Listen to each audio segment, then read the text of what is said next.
Habang nalalapit yung darating na PBA draft, itong Converge Fiber Xers ay tumitingin na sa iba't ibang posibilidad na magagawa nila dito sa lineup nila para makakuha ng isa pang draft pick. At ang isa nating nakikitang posibilidad dyan ay pumasok sila sa isang transaction kasama itong Magnolia Chicken Templados at itong Northport Batampier. Ang isang pwedeng mangyari dyan ay makukuha ng Converge yung first round draft pick nitong Northport Batampier. Samantala naman, itong Magnolia Chicken Templados makukuha nila itong si Alex Stockton mula dito sa Fiber Xers. At ito namang Northport Batampier, makukuha nila itong si Gio Halalon. Alam natin na itong Converge patagal ng gusto ng isang first round draft pick.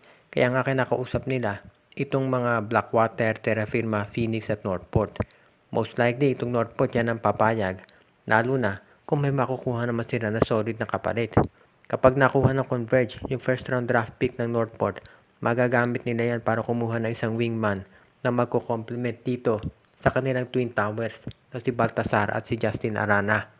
Sa panig naman ng Magnolia, itong si Alex Stockton, yan ang pwedeng talagang kapalit. Itong si Gio Halalon. Alam natin na si Stockton isa sa pinakamatikas ng mga defensive players ngayon sa liga.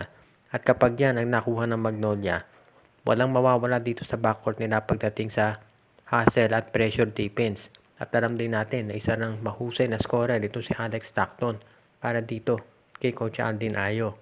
Sa panig naman ng Northport, si Gio Halalon, yan ang magsisilbi na mentor itong si Fran Yu at yung mga bata nila ng mga point guards. Kaya sa tingin ko, hindi naman malulugi ang Northport kahit ipamigay nila yung first round draft pick nila.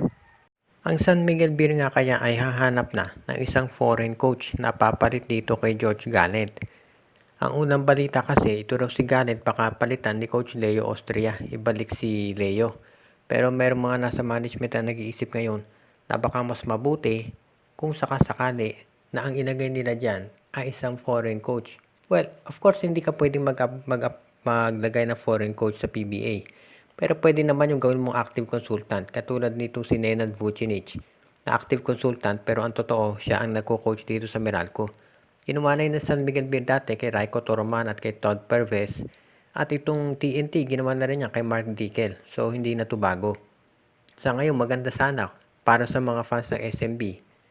Ayon sa kanila na magpalit ng coach dahil hindi epektibo ito si George Gallant.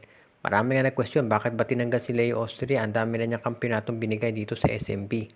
So sa ngayon tignan natin, pero maliwanag dito, yung mga pagbabago sa San Miguel hindi malilimita dito sa mga players at trades lamang.